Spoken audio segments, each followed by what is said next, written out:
The purpose of this video is to give you some overall information about the Works Cited page in MLA format, edition 8.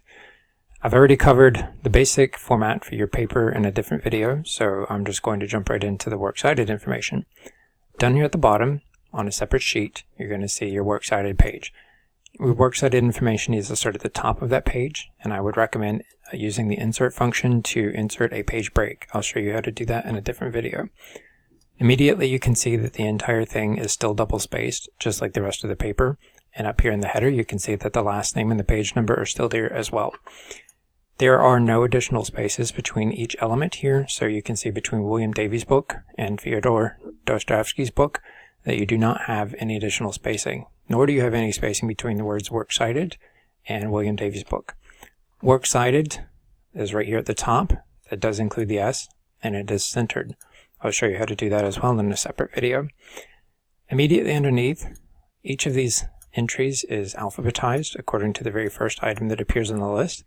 If you do not have an author attached to it, I would go ahead and emphasize that you need to begin by using the pattern, not inventing something to put here at the beginning.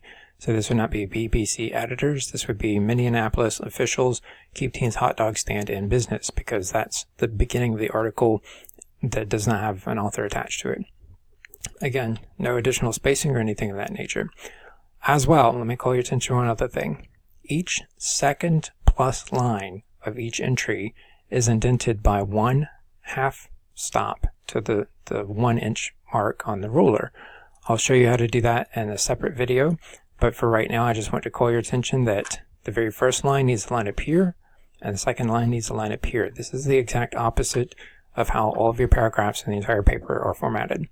One last thing, because this is a question I see frequently from students, you do not need to number them, bullet point them, or use any other formatting to indicate a new line. The lines are indicated, again, by the fact that they are the furthest to the left.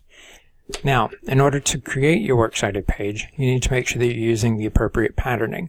You can find a copy of the MLA 8th edition rules on something like Amazon for maybe $15 to $20. You can also find those rules online on various websites. The website I would recommend most would be the Purdue Online Writing Lab. This is well known, and it's used across many universities and colleges, I would say across the entire country, has a stellar reputation, and there is a good reason for that. Now, I'm not going to sit here and walk you through the entire website, but I do want to at least call your attention to what you're doing when you cite something on your Works Cited page. That is to simply find the pattern. I like to think of these as recipes. If you're going to cook something, you need to follow the recipe. Follow the pattern as best as possible, so you can see author last name, comma, first name, period, the entire title of the book italicized. Make sure that all of the words are capitalized, and then the publisher and the publication date. And you can see I've followed that pattern right here. So last name, first name, period, title of the work in italics with all words capitalized. This is the publisher, and then the publication year. Let me call your attention to one other thing.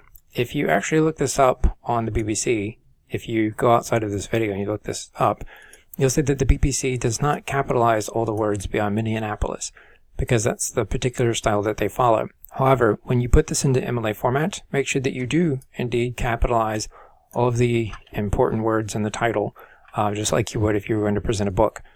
If you find a pattern and it does not have all the words capitalized in the title, that means that you're probably in something like APA format, and that is most likely not what your instructors ask you to do. I would strongly encourage you to at least familiarize yourself with the rules of MLA. That way, even if you do use something like an automatic citation generator and it spits out something and you look at it and you think, wow, the guy in the video said that all the words should be capitalized and all of these words are capitalized, at least then you recognize that the citation generator is again probably spitting out something in APA format rather than MLA format, and you need to simply change it from APA format to MLA format. Okay, that is your basic overview. I will show you how to do some of the details associated with this in a separate video, and good luck to you as you construct your papers.